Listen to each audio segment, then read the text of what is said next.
En esencia, siempre hablamos de que entendemos la vida en Cristo básicamente en tres dimensiones. Y cómo esas tres dimensiones se interconectan, son dinámicas todo el tiempo, y cómo en definitiva terminan funcionando como esa espiral ascendente de la que muchas veces hablamos. Y esas tres dimensiones tienen que ver con descubrir quién es Dios, entender quién es Él, conocerlo cada vez más, y que en esa dinámica vamos descubriendo quiénes somos nosotros. Y empezamos a entender cuál es nuestra identidad en Él. Al conocerlo a Él, al saber quién es que empezamos a descubrir quiénes somos. Y eso corrige incluso lo que creemos que somos. Nos da nuestra verdadera identidad, que está anclada en lo que Él es y no en lo que somos o pensamos que somos, ni siquiera en lo que hacemos, sino que tiene que ver con lo que Él es. Por eso es tan importante conocer quién es Él. Eso nos va llevando a descubrir incluso el propósito que Dios tiene para nuestras vidas dentro de su plan. Porque aún el propósito de Dios para nuestras vidas está escondido en lo que Él quiere hacer. Y eso es lo maravilloso y es por eso que funciona y que tiene tanto sentido encontrar propósito en Dios. Porque está escondido dentro de su plan. Y como eso inevitablemente nos lleva a servir, a dar, a actuar. Cómo encontramos legado inclusive en eso. Hablamos mucho de influencia, pero la influencia que tenemos en la sociedad parte de ese lugar, parte de quiénes somos en Él, qué es lo que está dentro nuestro, comprender que la vida de Cristo está dentro nuestro y que se expresa a través de la nuestra. Y es por eso que el impacto en la sociedad es posible y creemos realmente en eso, independientemente de la maldad que vaya en aumento. Creemos en eso, creemos en la iglesia poderosa que Cristo viene a buscar, anclada en lo que Él hizo, en lo que Él ganó, en lo que pagó, en lo que Él es. Y por eso todo el tiempo tratamos de descubrir o nos interesa entender un poquito más de quién es Él. Y siempre decimos esto, no nos va a alcanzar la eternidad para descubrir y comprender la profundidad de la belleza de Jesús, de quién es Dios. Y cada vez que descubrimos algún aspecto más de su belleza y de quién es Él, a mí me pasa que no lo único, pero una de las cosas que más me resaltan es, hay mucho más. Cada vez que descubro algo más, un rasgo más de quién es Él, lo que viene a mi mente es, hay mucha más profundidad. Esto que estoy entendiendo o esto que se está revelando apenas es un destello, apenas es una punta y hay mucho más. Incluso a veces vienen cosas que el Espíritu nos revela y honestamente captamos una partecita. Y quizás nuestro espíritu se enciende y es como que rebota adentro y con nuestra mente a veces captamos una partecita de la profundidad de lo que Él nos está queriendo revelar. Bueno, esta semana fue una de esas de descubrir un cachito más de quién es Dios. Y cantaba en esta semana esta canción que habla dice algo así como, ¿quién más es digno? Seguro la conocen. ¿Quién más es digno? No hay nadie, solo tú. Y cantaba esta canción y a mí me encanta esta canción. Y como siempre cuento, son mis momentos de oración en el trabajo, en esas horas que tengo de viaje donde puedo hacer lo que quiera ahí adentro del auto solo, ¿no? Y venía cantando eso y de repente, también después en oración, buscando al Señor, me resonaba esto, digno. ¿Qué significa que Él sea digno? Y la verdad es que 40 y pico de años de iglesia, miles de canciones cantando de la dignidad de Dios y de la dignidad de Cristo y que Él es digno. Incluso hasta intentando ponerle sentido. Vos sos digno de todas las glorias, es digno de recibir el honor, no sé, digno, digno, digno. ¿Qué es digno? ¿Qué es digno? Y me empezaba a resonar en mi interior, no te estoy preguntando nada, yo te estoy contando simplemente lo que empezaba a pasar en mi interior. ¿Qué significa que Él sea digno? Y son esas veces que cuando el Espíritu Santo empieza a resaltar algo, lo mejor que podemos hacer es decir, ok, vamos a estudiar esto. ¿Qué significa que Él sea digno? Y, y no pretendo en media hora descubrir la dignidad de Dios. Y escucharon que dije media hora, así que pueden controlarlo por ahí. O pueden retarme después cuando me pase. Pero, ¿qué es ser digno? Y no pretendo, insisto, descubrir todo esto, porque siento que es apenas algo que pude descubrir. Pero cuando empecé a estudiar ¿Qué significa que Dios es digno? El Señor me llevó primero a un pasaje un poquito pesado. Pesado por lo grosso que es. Apocalipsis 5. No lo voy a leer todo, pero algunas partes. Dice, y vi en la mano derecha del que estaba sentado en el trono un libro escrito por dentro y por fuera, sellado con 7 sellos. Y vi un ángel fuerte que pregonaba a gran voz, ¿quién es digno de abrir el libro y desatar sus sellos?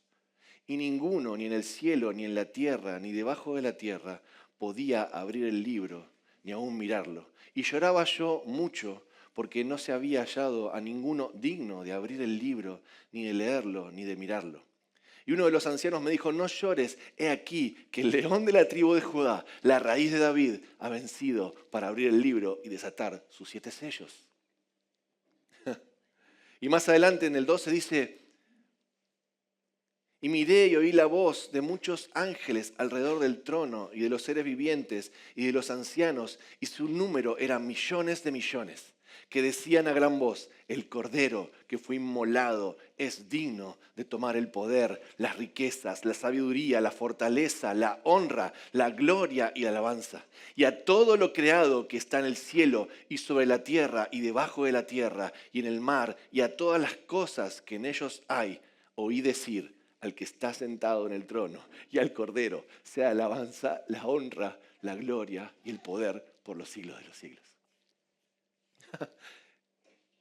Ese es digno, ese es el que es digno. Y es interesante porque cuando vemos esto en Apocalipsis, lo que salta, insisto, este pasaje es gigantesco. Alguna vez vamos a hacer algún estudio de Apocalipsis, pero no hoy. Pero solamente vamos a lo que resalta acá. Está hablando de, en definitiva, reconociendo y dándole honra a Cristo por lo que hizo.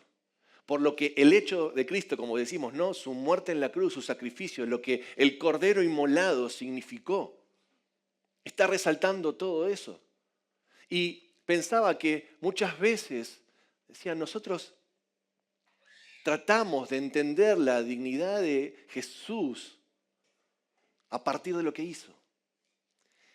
Y me seguía resonando, digo, algo acá me está faltando.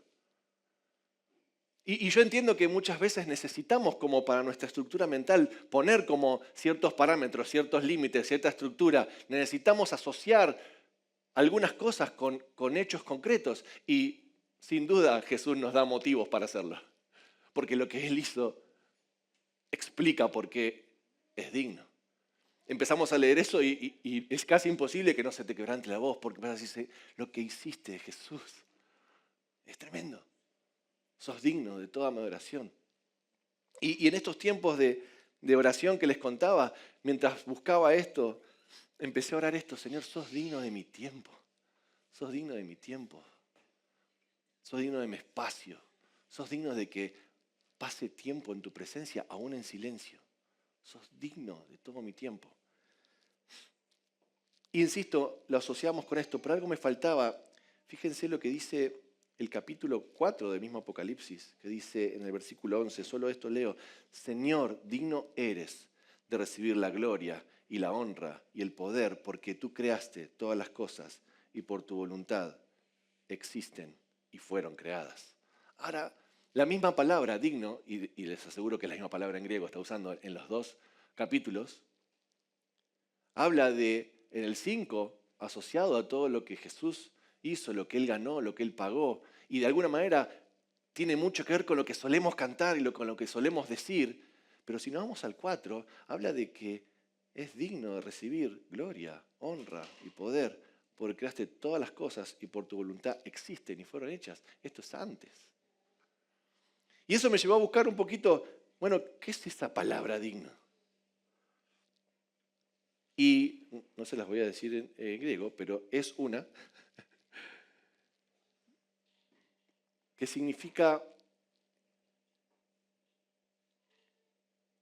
o que no nace aislada, está asociada a otro verbo. Vieron que muchas veces, en este caso, esta palabra es un adjetivo y está asociado a un verbo primario, a un verbo que es raíz. Y ese verbo primitivo en griego significa guiar, conducir, traer consigo, inducir, pasar tiempo con todo, eso es lo que está, todas esas acciones, de alguna manera, es las que están incluidas en la palabra que está usando Juan al escribir Apocalipsis. Esa es la dignidad de la que está hablando, esa es la dignidad de Dios de la que está hablando. Tiene cargado todo ese significado. Entonces, eso para mí empezó a revelar una profundidad. Jesús es digno porque porta algo. Es digno por lo que porta consigo, por lo que trae consigo, no por lo que hizo. Él no se hizo digno al morir en la cruz. Esa fue una muestra del amor de Dios y en definitiva una demostración de quién era Él. Pero no es que vino a cumplir una misión para demostrar que era digno y entonces superó la prueba y todos aplaudimos. Él ya era digno y porque era digno hizo lo que hizo. Y Él es digno antes incluso de venir a la tierra. A mí esto me empezó a cambiar la forma en la que empiezo a entender e incluso a veces en la que cantamos y adoramos, porque empezamos a tener entendimiento de a quién estamos adorando. Y eso nos empieza a correr un poco del centro de esa adoración, porque inevitablemente cuando asociamos quién es Dios con lo que Él hizo, casi sin querer nos metemos en el centro de la oración porque Él es digno de adorar por todo lo que hizo por mí. Y definitivamente es digno de adorar por eso.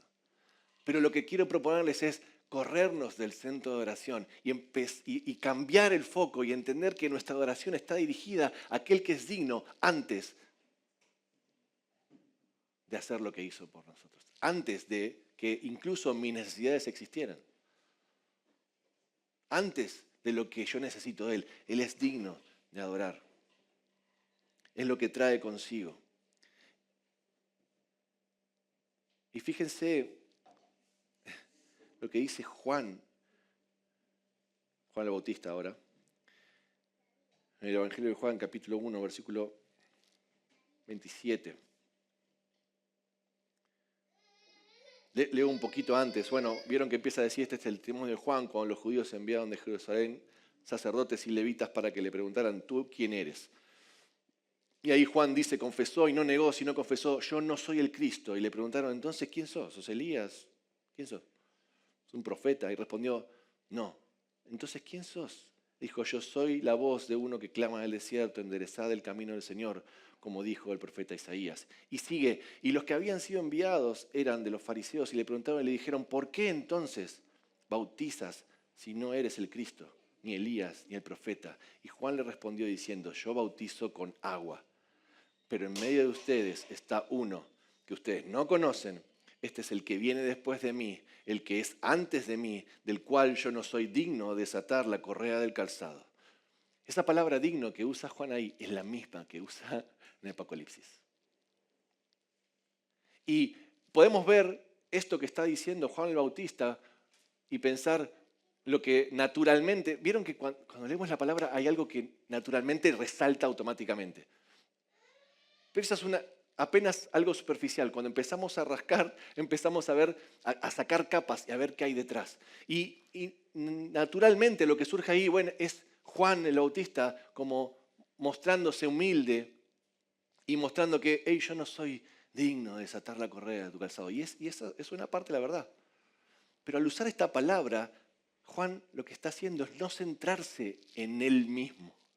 Lo que está resaltando es el dueño de las sandalias, del dueño de las sandalias. Cuando usa esta palabra, Juan no está hablando de sí mismo, no se está poniendo en un lugar inferior, no se está haciendo, yo no soy nada, soy pobrecito. No, incluso fíjese lo que dice.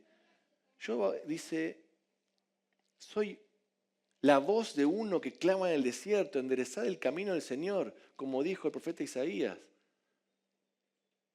Yo bautizo en agua, pero en medio de ustedes está uno que ustedes no conocen. Este es el que viene después de mí, pero que es antes de mí, el que no soy digno de desatar la correa de sandalias. Sí, él se está poniendo por debajo de Jesús, obvio, por supuesto, pero no tiene que ver con, ni es una falsa modestia, ni es falsa humildad, ni es siquiera sentirse menos. No tenía un problema de autoestima. Juan el Bautista de algo que no tenía un problema de autoestima.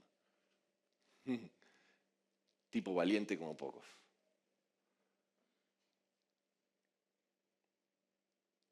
No está hablando de sí mismo Juan. No se está refiriendo a lo inferior que él era. Está resaltando al dueño de las sandalias. Lo que está haciendo en contraposición es decir, él es el verdaderamente digno. Él es el que trae consigo el reino de los cielos integralmente. Él es el que porta en sí mismo todo lo que lo hace digno. Todo lo que lo hace digno de la honra, la gloria, el poder, la alabanza, viene con Él. No tiene que ver con lo que Él hizo.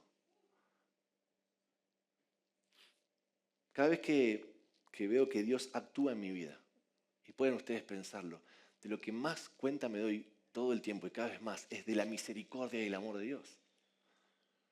Todas sus acciones para conmigo, toda su cercanía, toda su búsqueda, hablan de la misericordia y el amor de Dios. No hablan de que Él esté intentando demostrar que merece mi alabanza. Él es digno de mi adoración desde el principio. Él es digno desde el principio. Y lo que quiero tratar de decir y animarte es que nuestra adoración, devoción, estén dirigidas a Él. Estén dirigidas al entendimiento de quién es Él. Porque eso es sanador, porque trae revelación. Juan tenía claro quién era Jesús. Tenía claro que Jesús es y era Dios y que cargaba consigo toda la realidad del reino. En la antigüedad se usaban las balanzas. Vieron que inclusive está ese simbolito en la justicia que está dice la justicia ciega, bueno, esto es otro tema, pero que está el simbolito ese con la balanza, ¿no? Para equilibrar. Eso tiene mucho sentido de lo que pasaba en la antigüedad, porque el valor se medía por peso.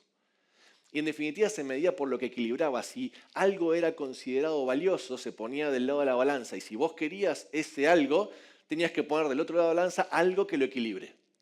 Así se medían las cosas. ¿Qué es lo que tenés para darme que equilibra la balanza? Ese es el contexto histórico. Y así se medían. Y así estaba seteada la cabeza de las personas. Es ese sistema de intercambio que alguna vez también hablé, en el que estaban acostumbrados también los judíos y los fariseos. Era un sistema de intercambio. Así vivían todas las cosas. De hecho, igual nosotros también seguimos viviendo así. ¿Cuánto sale? Hoy usamos papelito, ni siquiera, ya usamos todo virtual. Pero viene de ahí, viene de esto. ¿Qué es lo que equilibra la balanza? Esto que tiene valor, que tiene peso. ¿Qué es lo que lo equilibra? ¿Qué tenés para darme que lo equilibre? Y es maravilloso porque cuando Jesús viene a la tierra, cambia el paradigma de lo que la balanza es.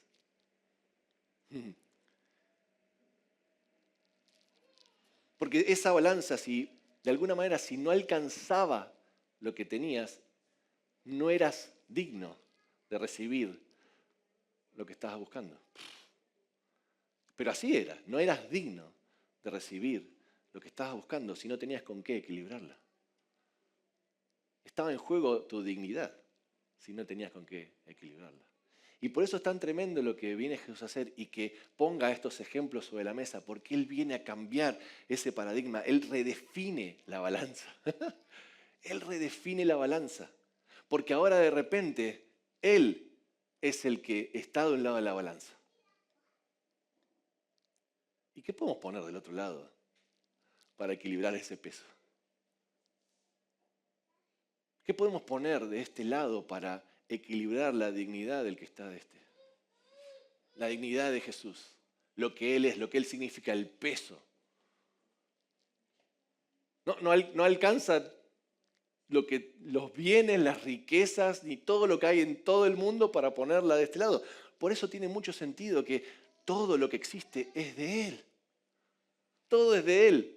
Nosotros mismos. No hay forma de, si pudiéramos, esto es difícil es imaginárselo, pero si pudiéramos en esa balanza poner, insisto, todas las riquezas, todos los metales preciosos, inclusive todas las cosas buenas que tiene todo el universo, las pasadas y las futuras, aún así no podríamos equilibrar la balanza delante de Él. Por eso Él la redefine. Y es tan maravilloso lo que hace porque entonces, por un lado podemos entender que todo es de Él, que nada nos pertenece y que todo es de Él. Por otro lado, empezamos a ver que no hay mérito posible que podamos hacer para equilibrar la balanza. No hay nada que nosotros podamos hacer por nuestra propia cuenta que pague o que nos haga dignos de equilibrar la balanza delante de Dios. Pero fíjense lo maravilloso de lo que hace Jesús, porque ahí aparece la gracia. Porque lo que Jesús hace al redefinir la balanza es sacar de lo propio y ponerlo de nuestro lado. Eso es gracia. Y ponerlo de nuestro lado. Y ahí equilibra la balanza. Es Él, su propia dignidad, lo que Él es, que nos hace dignos. Es Él equilibrando la balanza por su gracia, no por nuestros méritos, sino por los de Él, que equilibra la balanza. Y podemos ser llamados dignos, santos, por sus méritos, por quién es Él. Eso es lo que Jesús viene a redefinir y es parte de lo que Él intenta comunicar. Vieron que a veces cuento esto de que cuando Jesús empieza su ministerio y dice arrepiéntanse porque el reino de los cielos ha acercado, y empezamos a hablar de cambiar la forma en que comunicamos eso, porque inclusive a veces lo tomamos como un método evangelístico de ir y acusar a todo el mundo, ¿no? Y empezamos a corrernos y a entender que esa palabra en realidad lo que está diciendo es, hey, cambien de forma de pensar. Yo vine a cambiar el paradigma. ¿Se acuerdan? Alguna vez hablamos de esto. Esto sigue hablando de lo mismo. Lo que Cristo es, redefine el sistema de intercambio al que el mundo antiguo estaba acostumbrado y en el que muchas veces nosotros seguimos viviendo. Él viene a redefinir esa balanza y dice, hey, date cuenta que no tenés con qué pagar. Acá estoy yo y acá está mi gracia. Y acá está mi gracia para equilibrar la balanza, para hacerte digno, para santificarte, para hacerte acepto, agradable delante del trono de Dios. Esa es la gracia. No hay mérito en nosotros, no hay sacrificio, no hay nada que pueda equilibrar la balanza. Solo es su gracia, es Él poniendo de lo propio, de lo suyo, de sí mismo para equilibrar la balanza, para darnos acceso. Entonces, no solo nos perdona, sino que nos hace dignos, nos santifica. Ese es el proceso de transformación en el que siempre hablamos y en el que estamos. Y ese proceso proviene de Él mismo. Por eso una de las cosas que decimos como principio, como valor es, ¿sabes qué? Sí, no soy merecedor de la gracia de Dios, pero la abrazo porque la necesito. Sin su gracia no hay forma de equilibrar la balanza. A veces, no sé si te pasó, quizás hablo de mí solamente, pero a veces como que tenemos como un exceso, no, tómenlo entre comillas, te voy a decir, como un exceso de humillación que no es tal. No soy digno, Señor, no merezco nada de vos. Y ya sabemos. ¿Estás claro? No sé, para mí está bastante claro. No soy digno. No soy digno, pero el problema es que nos quedamos ahí. Y a veces incluso lo que terminamos haciendo es intentar hacer un montón de cosas para volvernos dignos.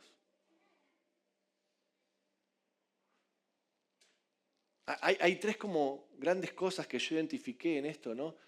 Por un lado, a veces somos tan indignos que entonces nunca accedemos a su gracia y siempre estamos sintiéndonos culpables. Y está la gracia de Dios para equilibrar la balanza, pero no somos capaces de aceptarla porque somos indignos.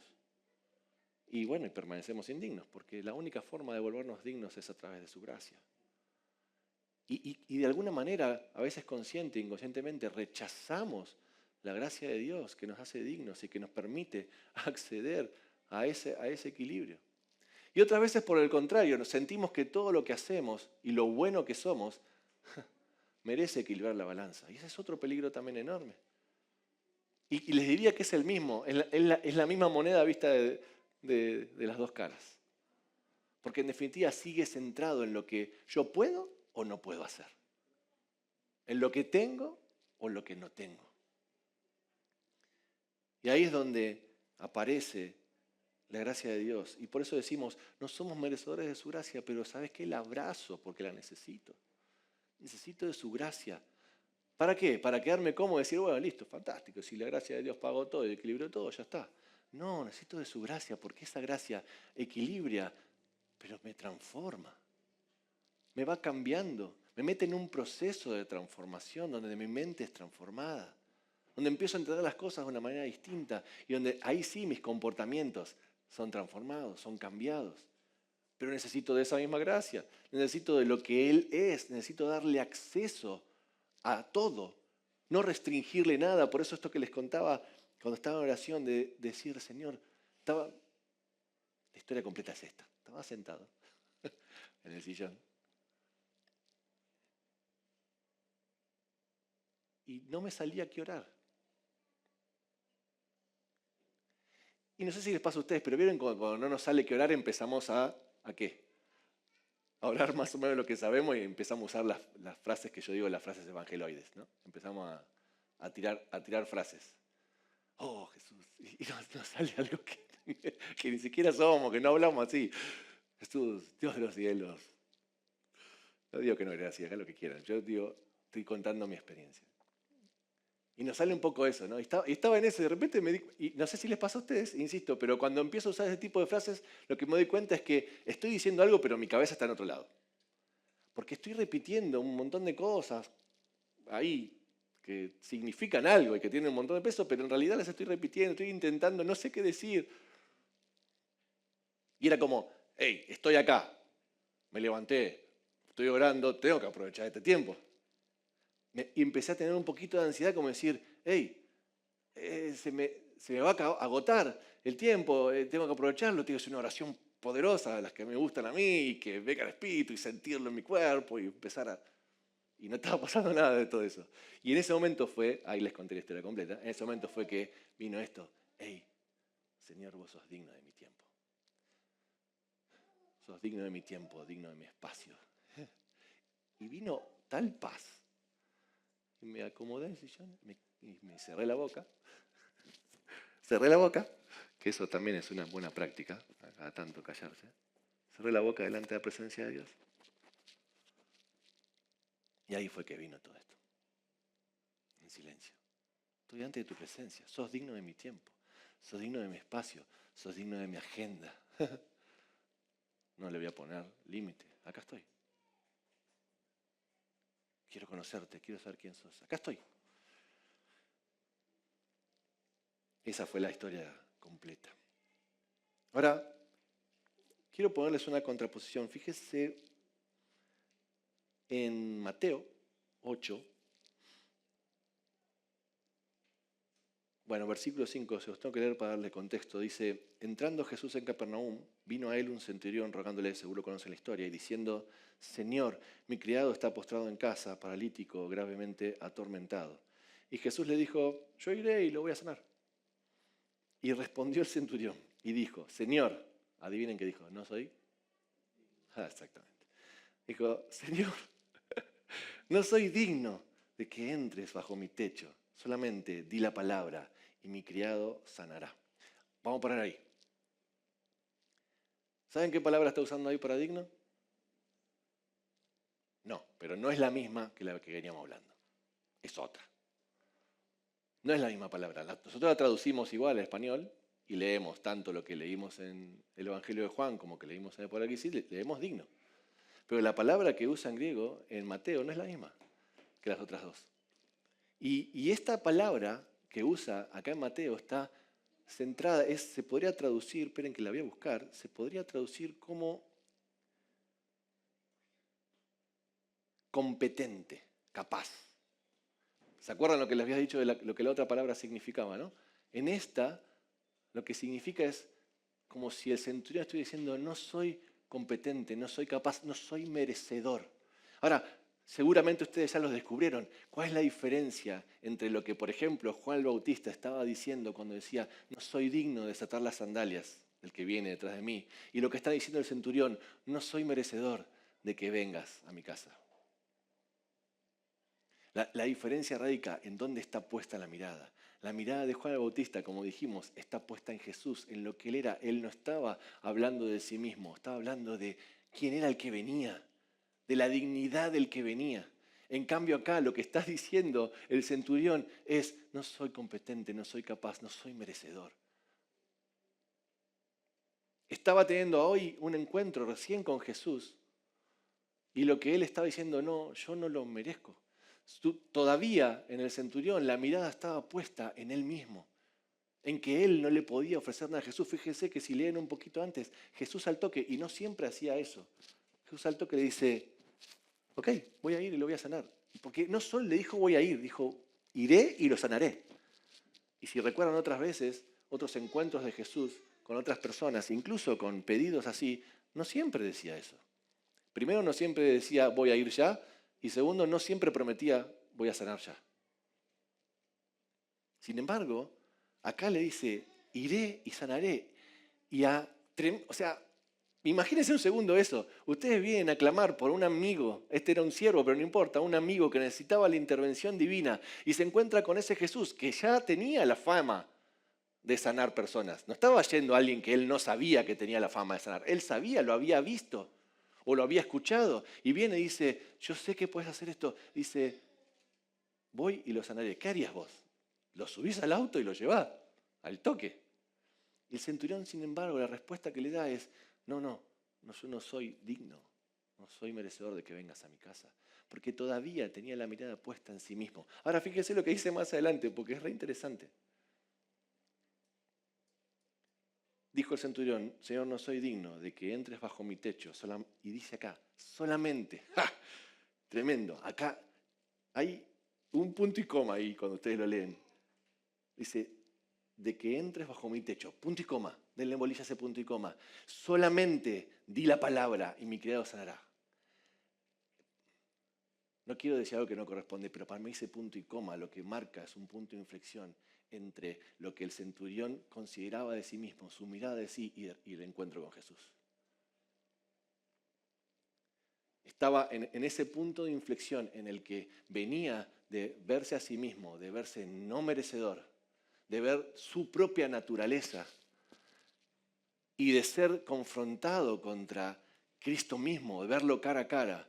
Y en ese punto y coma tiene un encuentro con Jesús y dice, solamente di la palabra y mi criado sanará, porque también yo soy hombre bajo autoridad y tengo bajo mis órdenes soldados y digo a este, ve y va, y al otro, ven y viene, y a mi siervo, haz esto y lo hace. Al oírlo, Jesús se maravilló y dijo a los que le seguían, de cierto os digo, que ni aún en Israel he hallado tanta fe. ¡Uf!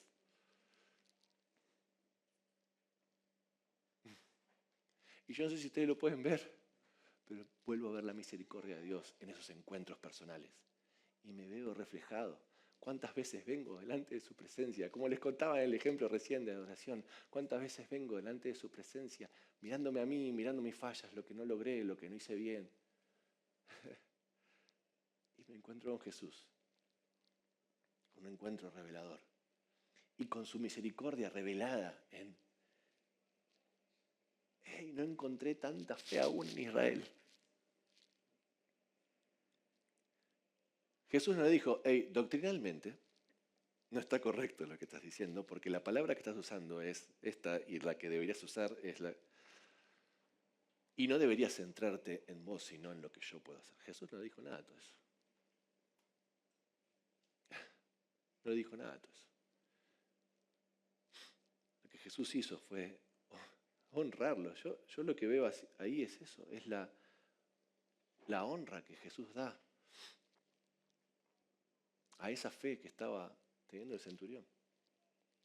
Quizás partía de este punto de estar mirándose a sí mismo, que en definitiva igual tenía algo muy positivo, tenía conciencia de esa distinción.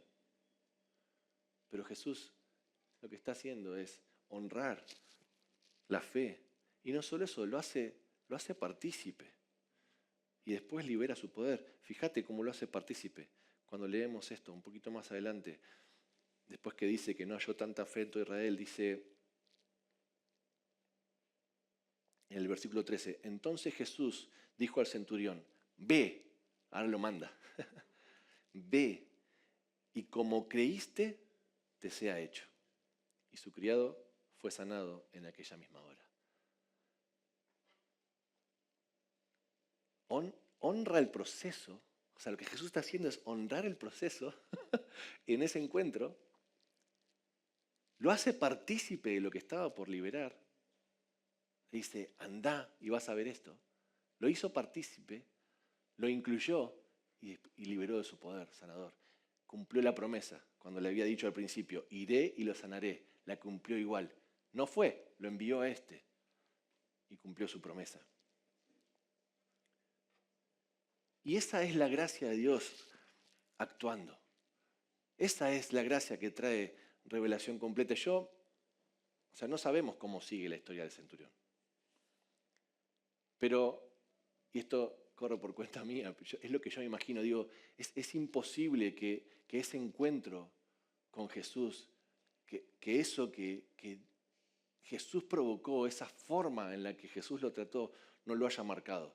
Y de vuelta, no sé, pero estoy convencido de que seguro que fue el inicio de un camino que lo llevaría de esa palabra de ser digno en cuanto a no soy merecedor a empezar a centrarse en quién era Jesús.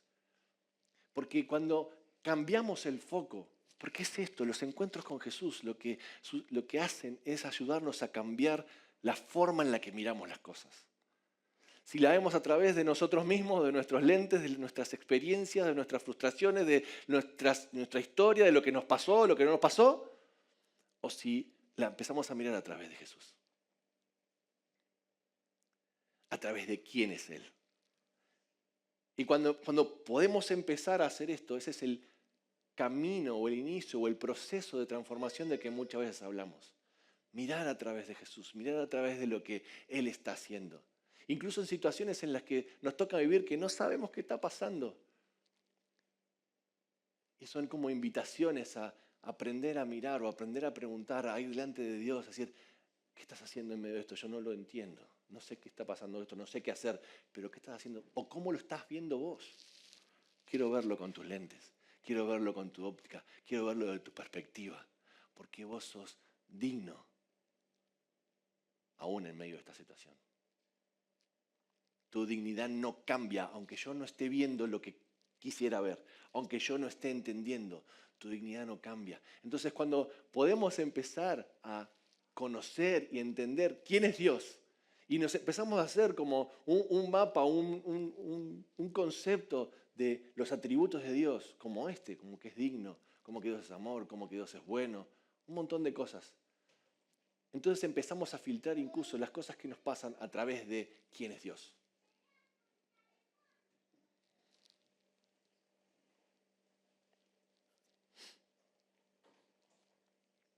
Él nos hace dignos. Y yo, como les decía antes, no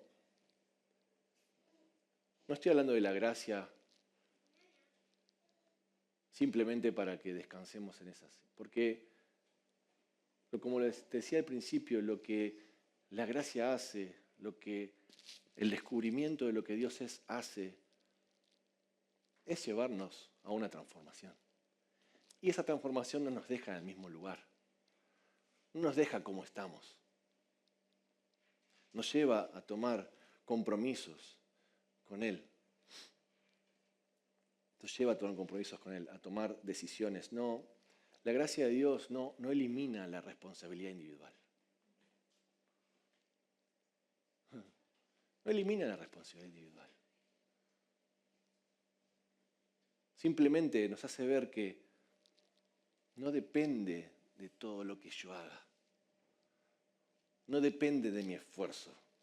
Depende de quién es Él. Pero cuando entiendo quién es Él, descubro quién soy, eso me transforma y me lleva a actuar como Cristo actuó. O como Cristo actúa, o como Él es. Es eso lo que produce la transformación en mi interior.